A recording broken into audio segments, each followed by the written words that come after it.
and ready for another round of our enriching doctoral dialogue. For many of you, this is a continuation of the practice that we started last year.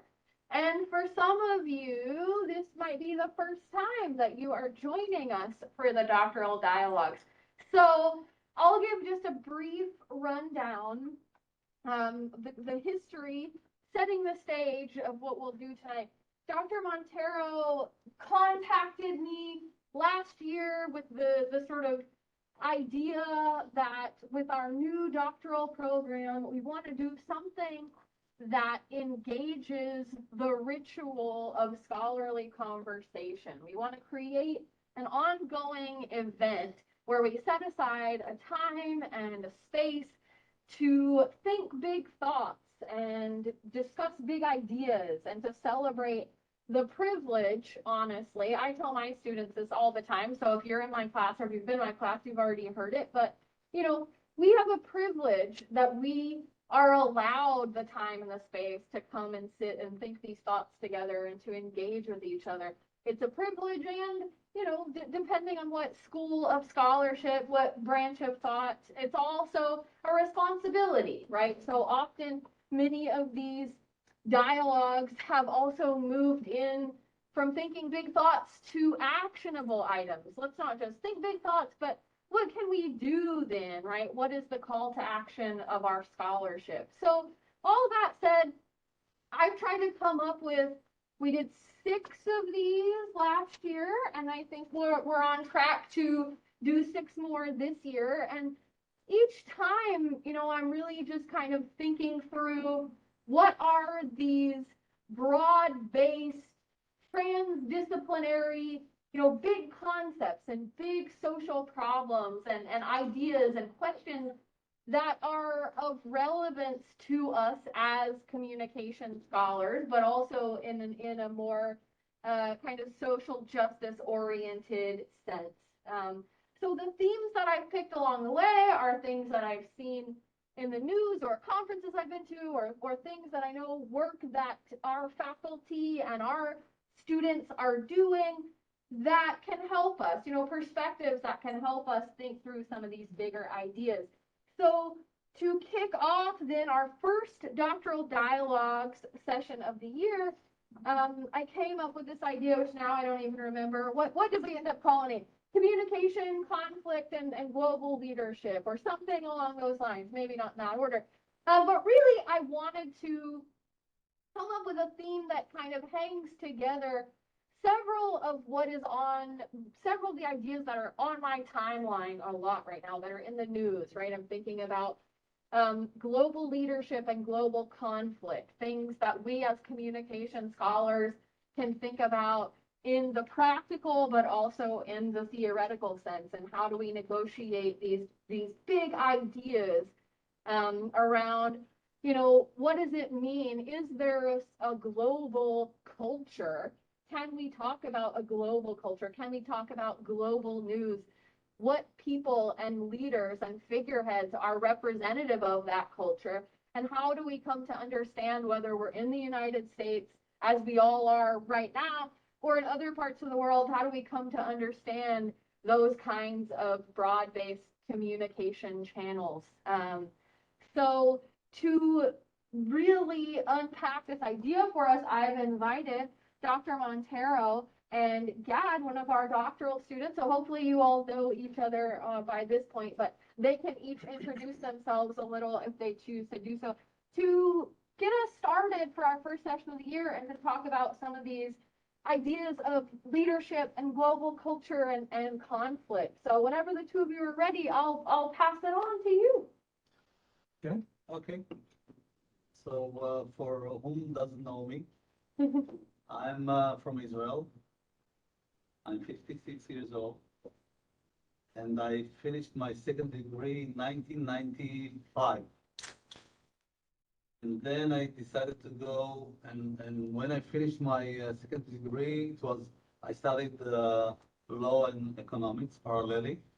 So when I finished my second degree in economics, I was acquainted with a very interesting field that calls decision making. It was a field that was only the start of, so nobody knew exactly what we're speaking about. It was people call it psychology of economics, behavioral economics. So, and now, after I think it's 25 years, it's very, it's a big thing. There's a lot of people who is dealing with it. And when I started my second degree, I had the chance to have a course with two very interesting professors. They were psychologists that decided to see what is rationality in economics. And the names were Amos Tversky and Daniel Kahneman.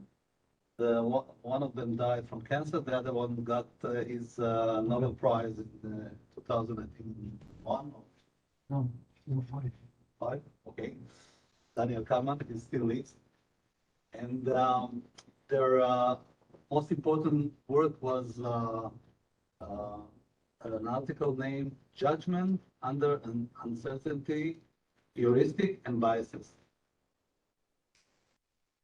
And I got in love in this field. Why? Because actually, even the topic you're speaking upon today, we always have decision making every minute, every second. It can be in our personal life, it can be politics, it can be business, it can be law.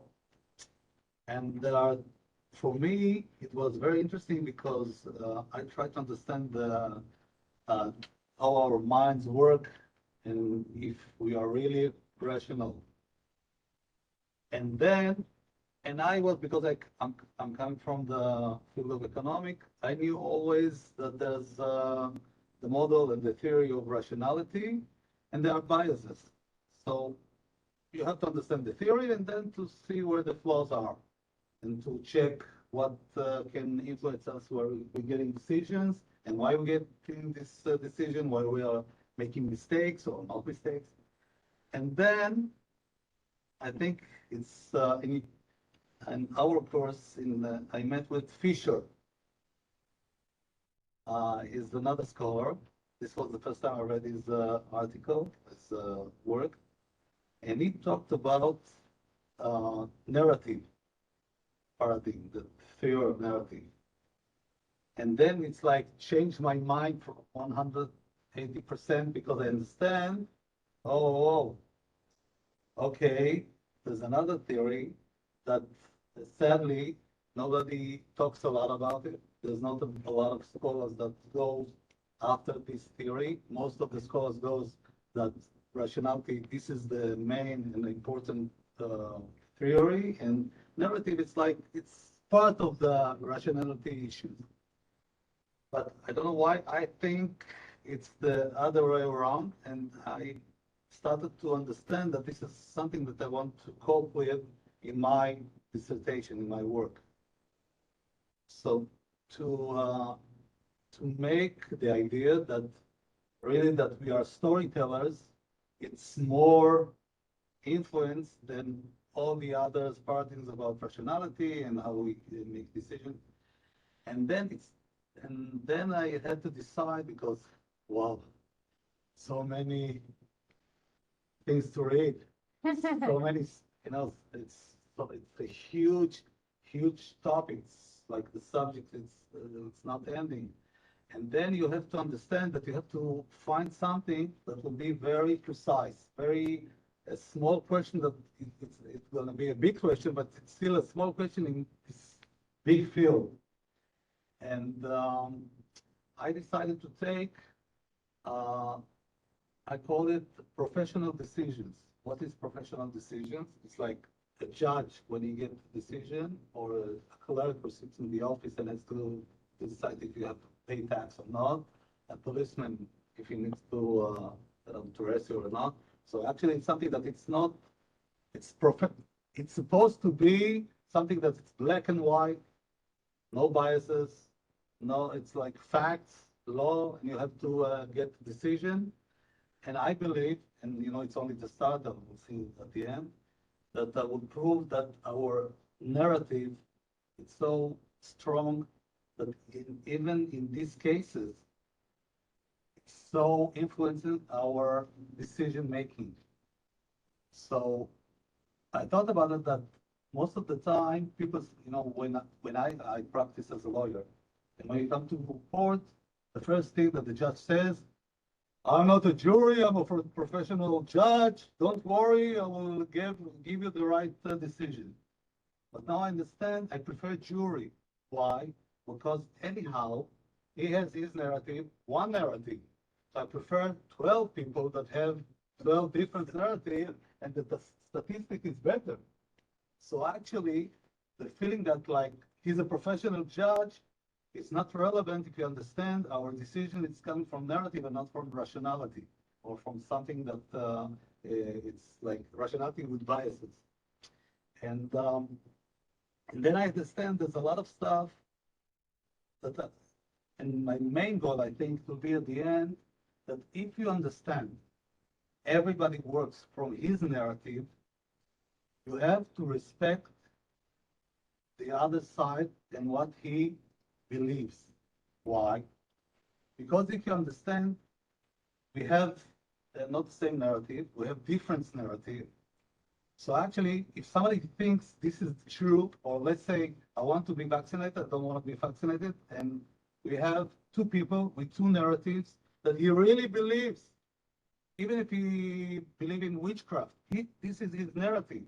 So you have, even if you don't agree with him, you have to respect his thoughts, his standing. And I think one of the problems we have today, and I don't remember who talked about it in one of our lessons, that today, if you don't agree with somebody, you close. I don't want to hear him. I take him out of Twitter, the Instagram. I don't know him. It's crazy. And this is, I know in Israel, the people who didn't want to get vaccine, they were boycotted. Like it was like they are crazy. They are not from this world. And I understand that my main goal is to try. I don't know how to do that because one of the problems that I understand, we're sitting like in a pharmacy. No, everybody's here, understanding. How can I explain the layman, the one who doesn't have the tools to understand these theories, that part of our decision making is to hear the other side, because every people with his narrative believes what he's saying and what he's thinking is true. It's not like a matter of right or wrong, true or false. It's like more flexible, this issue. It's a lot of, and even if you, I think if I won't be able to prove that narrative is the main issue in the decision making, I hope I will make people understand that to respect the other side, it will be enough for me that I did what I need to do in this dissertation. So this is what I'm going to do. And thank you for Fisher. Yes, you're welcome for Fisher. That's really exciting, and I think that's a good way to kind of set the stage tonight too, because I look forward to hearing from your perspective and other people too, right? How we can kind of think through some of these issues, like you're talking about sort of global conflict and global leadership. How can we use narrative as a lens? Right? And I can start with one Yeah. thing that, like an example, in Israel, we have Bibi Netanyahu. He was our prime minister for 12 years. And we have 50% that hates him and thinks he's a liar. We don't want to hear that. If he will be the next prime minister, the world will blow up. And the other 50, they think he is the Messiah. Without him, and you can understand that in politics, and I think part of the thing in politics is that people doesn't understand that although you have a narrative that you believe in something, maybe you believe that your leader has to tell only the truth and but truth, and if he's a convicted con, it shouldn't be a prime minister. But you have to understand that the other side, that you have not to boycott, you have to listen to them to understand that they believe maybe if you get somebody who will make your country paradise, so never mind that he took some cigars and champagne, and it's not a big deal. So this is, I think, this is something that can really affect also our discussion to understand that it's a matter of also a decision in politics. It's also a matter of narratives. And, thank you very much, Gary, for this. That's wonderful. In fact, I'm a big fan of Daniel Kahneman.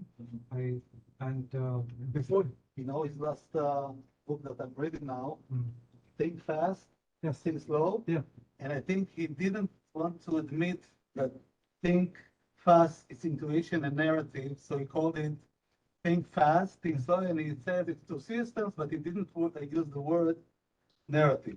I think this is something he understood after. So that's the book that drew me in. Think fast and think slow. Yeah. And I understood behavior economics at that point, what it means. Yeah, big fan of it. And so, kind of, I was thinking how to put this together, our conversation. And, it's wonderful that you come from an economics background.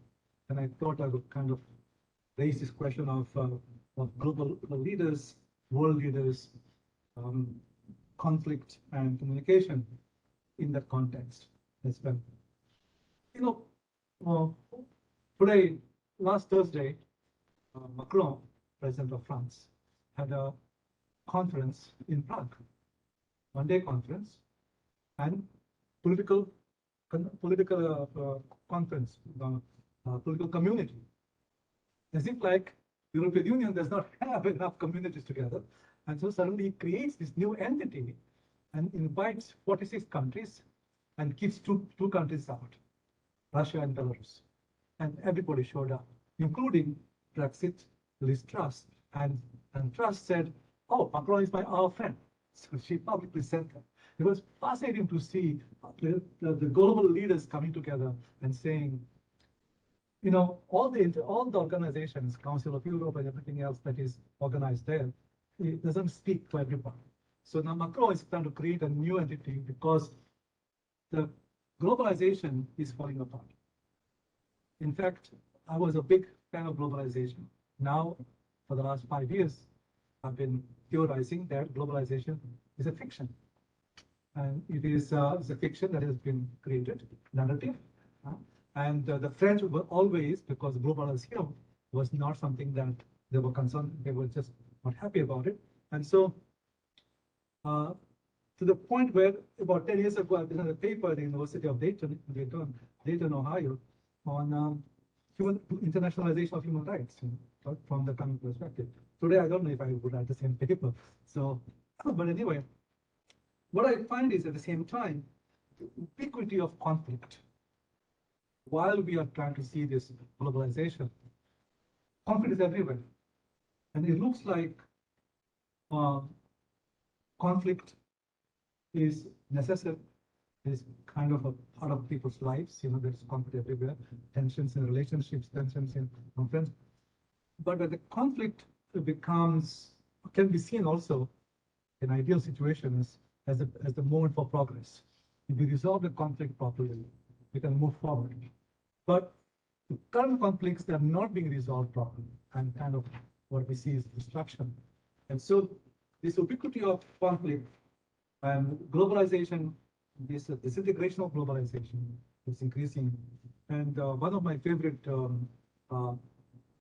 opinion writer, Pankaj Mishra, he writes this. I consider him as one of the leading global public intellectual. And he wrote an essay on New York Times about 2 years ago, and he kind of was mourning that there are no global leaders. No global leaders, and he used the word with moral compass at anyone. And that is what we've been to see. Now, about 3 months ago, I had the opportunity of reading 2 interesting books. The Rise and Fall of the New Liberal Order, America and the World in the Free Market Era, by Gary Gussel. And for me, they were kind of eye-opener in many ways. And Helen Thompson, her book is Disorder, Hard Times in 21st Century, kind of discusses these issues of there are no global leaders, They're looking for new global entities. And Macron for me was like, wow, he's now calling one day 46 countries coming together. And what is this, So somebody said on the sidelines that he's just he needed a hug, so he wanted to hug everybody. And that's why he had this one day convention of for political purposes, to have a political conversation. Others were saying, well, we need these conventions because we have to tell Britain that they have a room in the European continent. They're still part of the European continent. So what I find interesting is that there is this uncertainty, where are we going? There is a fragility of the global compact. Whatever compacts we have made, they are not functional. United Nations kind of running out of its own usefulness. There was a great expectation 70 years ago, 60 years ago, and we thought now we begin to realize that it is just come true because not the fault of the United Nations, but it's a fault of the way the globalization evolved, the way the conflicts, the ubiquity of conflicts are such that they don't know how to facilitate themselves. And I know Nakib is and colleague Arturo, they are traveling the world trying to fix the problems within the system they are given of the United Nations, and I hear them also sometimes sharing their own frustrations. The pushing and pushing is like when the rock up and comes down 2 steps lower. So my question is now for you to going back to rise and fall of neoliberal order, and it is falling the neoliberal order, particularly after the financial collapse of 2009. Somebody wrote a book. Karl Marx is right. So Karl Marx is right. About when Soviet Union collapsed, Francis Fukuyama he wrote a book, End of History. End of history. And later on, he had to, make a little apology for that. But now, 2008 says Marx is correct. Capitalism is falling on its own weight. And so this is with the development of artificial intelligence, with the technology as well, is kind of all creating a whole disarray. And where the power lies, who are the global leaders? And as Pankaj Mishra would say, with moral compass, can direct the world, and everybody, like all global leaders, are like little goons, trying to work. And so, the rise and fall of liberal order kind of looks at how the economy. This is where I felt that we could have some dialogue on this one. It is all driven by economy, economic narrative, the narrative economy, and the underlying point there is energy. 100 years ago, there is an interesting book called Slouching to Utopia, Slouching towards Utopia, written by the economist from Stanford University. And he kind of points out in 1820, most of the world was in like the villages in India, in poor, very poor living. Only with the acceleration of technology, the economic development took place, and which required energy. So once they found that there is an energy, liquid energy, the fossil, that was the driving force in traveling around the world and opening up those countries and establishing. So the world global economic order, neoliberal economic order, is driven by energy resources. So wherever there are energy resources, that's where we're going to build our alliances. That's where we're going to build our quote-unquote globalization. So I kind of want to leave myself there and see your thoughts on that, and we'll come back to it later on. I will tell you something. I think I'm going it back. He said, I think globalization is going forward. And I think I see, sometimes you see a country, every tribe wants his territory and wants to be autonomy or a different country. To say, okay, how can you speak about globalization? If you live in one country, you can have 1 square meter, find 3 tribes, they're fighting like hell one another. So the thing that what I want to work upon, and I think this is the start, is to understand first there's a lot of narratives, and the way to stay in global is to understand to be together, I have to understand your narrative and you have to understand my narrative. So in this way, if let's say I'll go extreme, let's go to Putin. Whatever he did now, if we won't say he's crazy, he has another narrative. Let's try to understand his narrative and let's try to cope with that, with his narrative, not with our narrative, because with our narrative, he's crazy. So how can we cope with that? We want to boycott him. We want to fight him. So I think the first, the basic, even if it's a economic issue, even if it's a political issue, even if it's a mentality issue, we have to understand that we have a lot of narratives, and our narrative can cope and can live in one big world if we can understand the other narrative and to work by the other narrative also. We don't have to agree with it, but we have, like I'm saying, if I come to a judge, they say, no, if you give the right argue, you will win. But then I say, if it's a religious judge, it's another narrative. So it's not a matter of the right argue. Maybe I have to come with yarmulke. Maybe I have to dress well that he.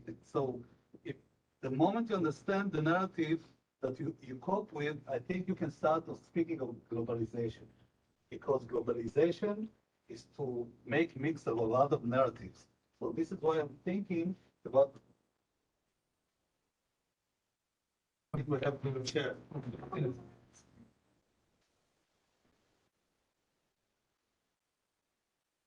And you know, my wife is a psychotherapist, so she helps me part of my work. Yeah, so part of my work. You know, they say there was in the same time there was Freud and Adler, and most of the people knew Freud. Yeah. And Adler, he was like, it's like nothing. And then people, and because Freud was very deterministic that you cannot change your life, it's what the way you were born to, this is what will be your life. And then Adler said, no, we all born to an issue that we want to be a part of something and to contribute to contribute to our society, to our surrounding.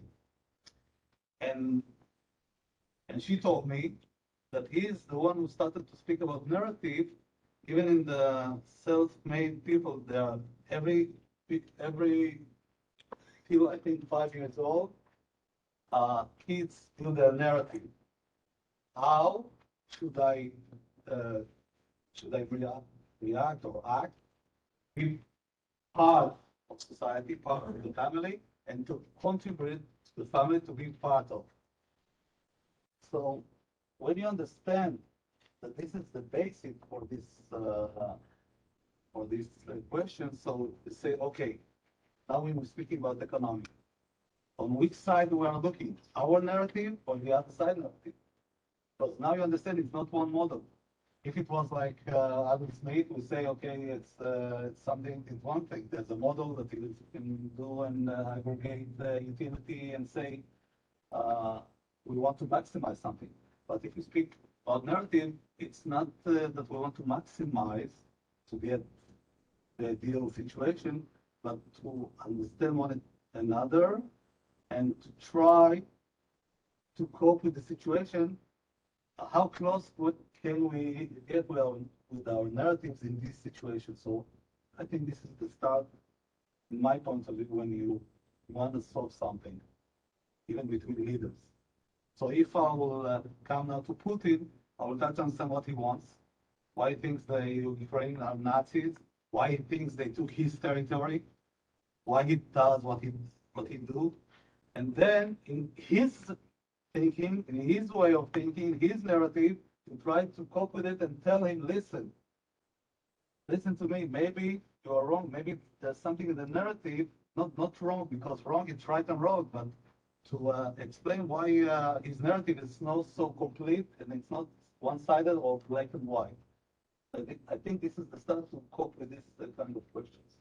Dr. Montero, do you mind if I butt Please, in please, and, of course. keep a pin in your thoughts? I just want to open up the conversation Yeah, so we got started a little bit late today, a few minutes, so I want to make sure we have time for open discussion, and I'm going to butt in with mine first and then extend it to everybody else too. On globalization, I have had a similar sort of theoretical experience, which is that, I have grappled in the past decade in my own scholarship with the usefulness of this term, right? Can we access some sort of global culture? How is globalization as a term useful or not useful for understanding what's happening in the world in these different sectors that we would wish to examine in our own work, right?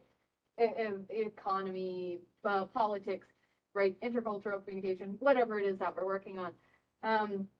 And I also had this horrifying moment where I read a really good article that I'll cite for everybody as soon as I can find it, and also a book called After the Fall, which is about authoritarianism, contemporary authoritarianism, right? So these people that you're talking about. And basically the argument was, in the way that we can think of global culture, the most similar contemporary narratives that we find are of authoritarian countries and authoritarian leaders and dictators. And first I said, absolutely not, that can't be true. But then as I am reading through, right, and so, you mentioned Putin, obviously, Trump and the sort of like American grappling with authoritarianism, and Erdogan and Maduro, and right. So in this study, actually, it was a rhetorical study arguing that the most similar patterns of ideology, of rhetoric, of narrative in the past 20 years across global leadership has come with authoritarian regime, which I actually find a little bit horrifying, right? Because again, it's the idea that even though each of them will say their own agenda, as every country does, right? Regardless of what their sort of ruler is like at the moment. But how is it that in this thread, right, what is it about authoritarianism that can give such a consistent, and as you even said, our ubiquitous sort of narrative, right? So that's something that I'm staying awake at night thinking about. But so also I just want to open it up to other people too, to weigh in, really to comfort me. If anybody has any comfort about how I can like sleep at night now after having this realization, great. So yeah, Shweta. I think that will be for the both of us, because I have similar thoughts that keep me awake when actually my dissertation should be keeping me awake, but no, that doesn't. This stuff does. So, thinking about globalization, and I think colonialism was a very good precursor to globalization. And I say that because colonialism came in with the idea of taking culture, taking salt, taking grain, taking sugar from one part of the country and moving it to another. And that in turn involved, slavery and all the things that came along with colonialism. But it was a good template for what globalization kind of, I think, based itself on, minus, of course, the problematic aspects. And that's why I feel like in today's world, when you look at authoritarianism or the rise of the right wing, as some would say, there is a very good sort of chance, according to me, that globalization isn't causing conflict, but conflict is what keeps globalization afloat. Like conflict helps maintain, for example, global conflict helps maintain the US military complex. Conflict helps in polarizing countries. Conflict helps in leaders, especially authoritarian leaders, develop vote banks based on narratives that kind of implement and push the hegemonic culture in the country. So I don't know if globalization leads to conflict, or conflict is a very, very effective tool that is kept to keep globalization happening in the fashion that it does. As Amartya Sen says, and you and I were both fans of Amartya Sen, that by itself globalization is not a taboo or a bad word or a problem. It's the way in which globalization is implemented that makes sure that the difference between the core and the periphery countries continues to remain broad, and the gap keeps widening instead of narrowing. Because a lot of people will argue that globalization has lifted 20 million people out of poverty. But what does that really mean in actual terms when you look at facts and figures? Does that really happen? Have people that have been lifted out of poverty, so to speak, been able to access better means of livelihood? Or do they have the same chances and opportunities as compared to the haves or the have-nots? And kind of pinning it down to narrative, I'm a huge fan of narrative therapy myself, having been a student of psychology myself. I'm a huge fan of narrative therapy, but narratives are embedded in the subconscious. So many times we don't even know that we are working from our narratives. But that's a big part of education and training, whether it's judges, whether it's a therapist, to address those unconscious biases and to kind of bring it forth so that your narrative becomes unbiased. Like, I think it's possible to actively address your narrative and change your narrative to kind of become more neutral if you can, decide upon what your unconscious biases are. So for me, I don't know if the global leaders, authoritarian as they may be, lack self-awareness and they don't know that their narratives are problematic, or they are very conveniently using narratives that they probably don't even believe in to keep the conflict afloat that keeps globalization going the way it does by keeping certain countries in power and other countries marginalized. Sorry, that was a very long diatribe about the topic, but Dr. Mark, weigh in from Zoomland, please. Can you hear me? We Yeah. can. Okay, so I have my piece to say about this. Please forgive me, it's not going to be kind, but I think it's important to say it. I generally believe that we actually have never had a true globalization, and the term has been misappropriated largely by rich countries as a way to justify restrictions on movement of people in the world and to justify unfair labor practices. And I will give you the analogy that I think would be most relevant here. Uh, Imagine for a moment that in the United States, we had free movement of goods, but if you were a resident of a poor state, you couldn't travel to rich states unless you had special permits. Like, imagine that the poorest states by GDP restricted citizens from traveling to richer states. So if you're a resident of Louisiana or Mississippi, you couldn't travel to California or New York unless you had a special permit to do so, and only some of you could go some of the time, right? We would never ever speak of the US being a national economy. What we really have is simply a bunch of trade deals about goods. Globalization, in my view, does not exist yet. What we do have is a system of incredibly liberal trade of material goods as a way to basically use and exploit cheap labor in the world. There is no globalization. There will not be a globalization until there is true free movement of citizens. And I think that that's a very important consideration, that we don't talk about the distinction. We talk about globalization as if it's somehow this all-encompassing process that includes people and things. It only includes things, does not include people. And I think that's a major, major deficit in globalization, that it has not yet produced, and it probably will not produce for many, many years, a true free movement of peoples of the world around the world. That's my 2 cents on this. My students in various classes probably you have heard me saying what we have is helicopter globalization. We don't have globalization. I never. So I've used the term for the last almost 10 years. Helicopter globalization. Just jump wherever there are resources, not where you jump over the people, and you find where the pockets of wealth are there. I mean, the classic example I gave is Haiti. Yeah. Haiti is the poorest country in the face of the earth with all its problems. However, you go to Port-au-Prince, the city, there are super wealthy people who have helicopters. Every weekend they fly to Miami to do their weekend shopping. They don't shop in the neighborhood, they fly back. So actual helicopter, literally helicopter globalization. And we have that in many parts in Africa as well, African countries.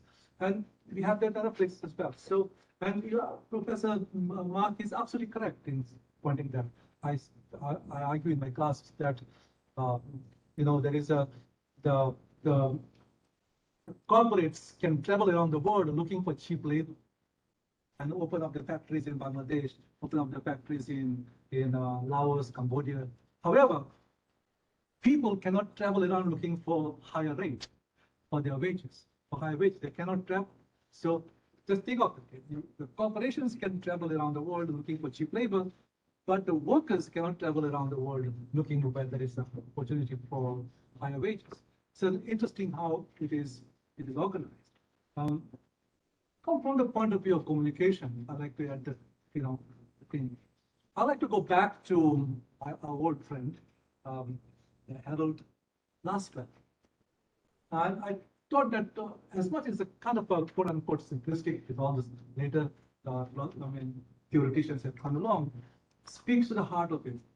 Russell would say in a very simple way, who says what, and who, number one, says what, in which channel, to whom, and with what effect.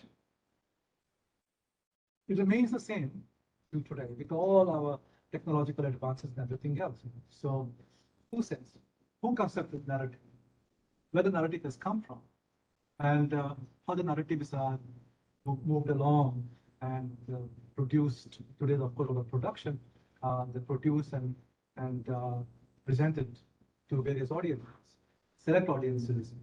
Who is going to, today we have the word influencers and all kinds of things. So who is influencing those messages? And as a result, the notion of globalization. There was at one point we talked about cultural hegemony.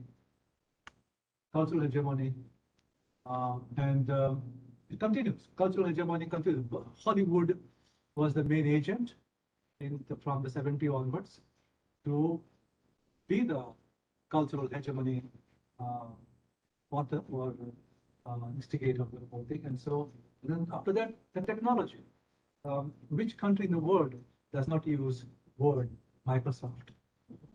It's American technology, it's Western technology that dominates how the work is structured. It's structural work. Excel. Everybody now is speaking the same language of Excel. So there are no other ways of kind of doing it. So will this quote unquote globalization sustain itself? I don't want to use the word succeed. Sustain itself, or like capitalism, like the totalitarian Soviet regime, will fall on its own weight. I had a hand up over here. Yes, Yeah, I please. was actually going to say something. In my view, actually, I share the opinion of those who spoke before. The truth remains that globalization is one-sided. I say that because it gets to the heart of the matter you were talking about. You did mention the fact that we need openness. The problem with globalization is that it doesn't come with openness. It has a set target. So it wants to push across an ideology, and that's it.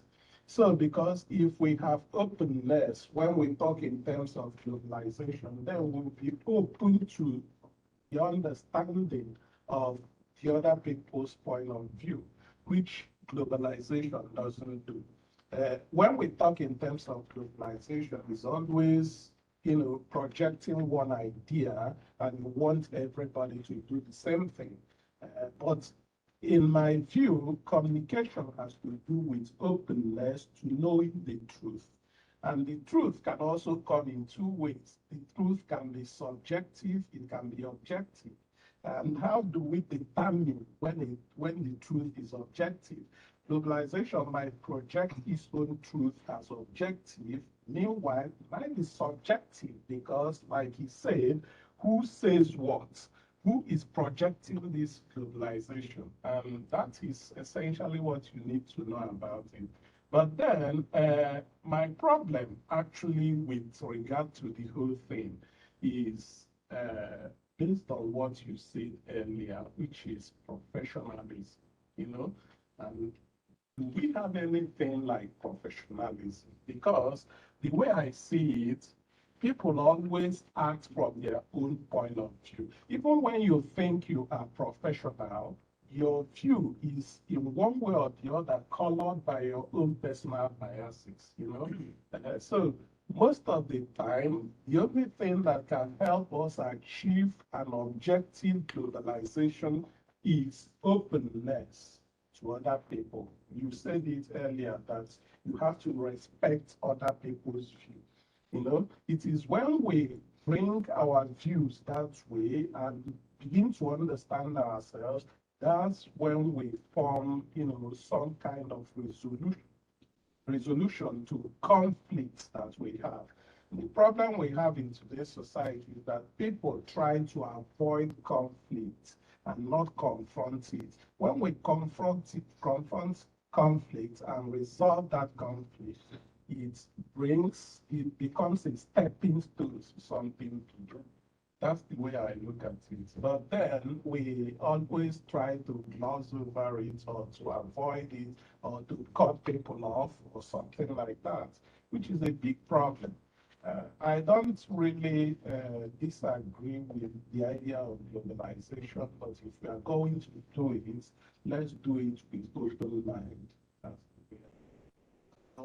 Just one more, the one on, somebody gave me, when I talked about it, somebody gave me an example of a leader that did it, Nelson Mandela.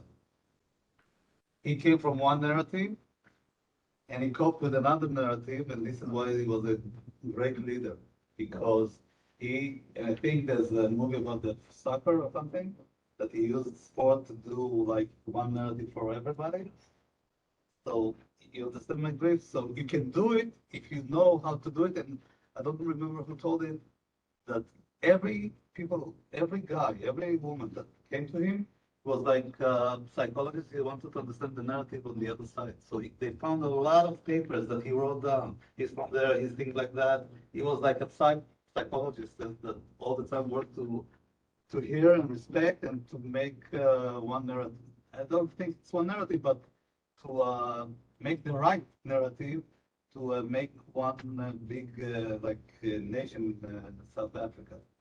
Just one quick example. You know, when you were speaking before, you made mention of Sigmund Freud, and you said that he was deterministic. But I like to tell you that in terms of openness, one can always make a shift.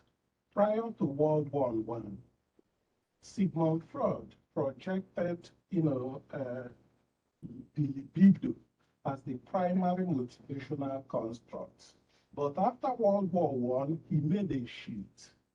You know, he moved from libido and started talking about thanatos because he saw how things were destroyed. That's motivation to kill people, to destroy things, and then he started talking about thanatos. You see how he made a shift from one position to another. That's openness. If we are not open, then it is difficult for us to grow in that sense. I think it's interesting how narrative implies like an absence of objective truth. And in the absence of objective truth, any narrative then becomes a valid narrative, right? But I don't know, in the absence of objective truth, then how do we breathe in all these conversations? Thank you very much. A very interesting topic, the narrative. I was reflecting on my own lifespan. What is my narrative? How was it developed? I was a child when I saw the bombing of my country through the Russians invasion another. And when in my professional life, the first time I went to Bosnia, my best friend was a Russian guy. He's from Afghanistan. Yes, I'm from Afghanistan, still Afghan. Can't travel anywhere.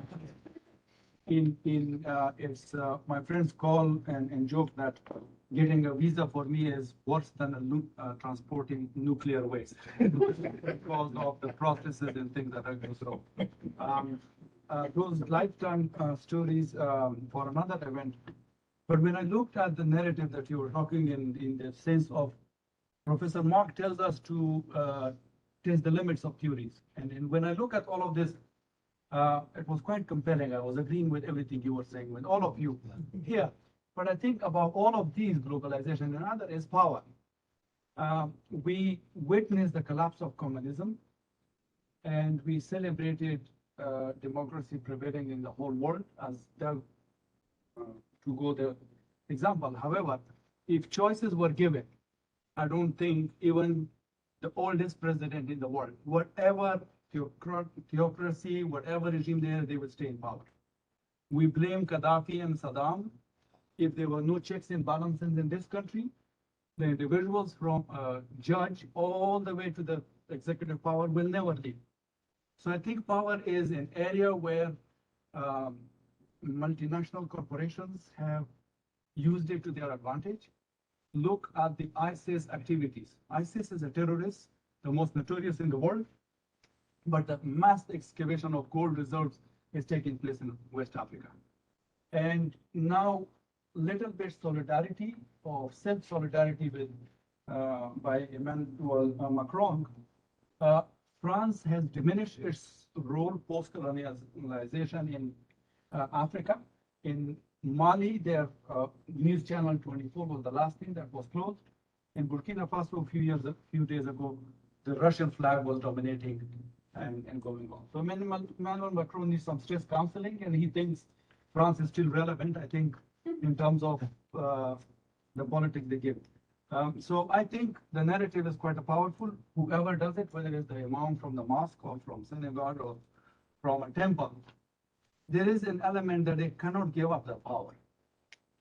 And so there, for us, quite an interesting, looking forward to read more, especially the references which you mentioned today. Now comes the unfun part where I have to stop us because we're 6:01 and I was taught always leave them wanting more. So I love that we come in and we could keep talking because we have so much more to say and people that we can hear from.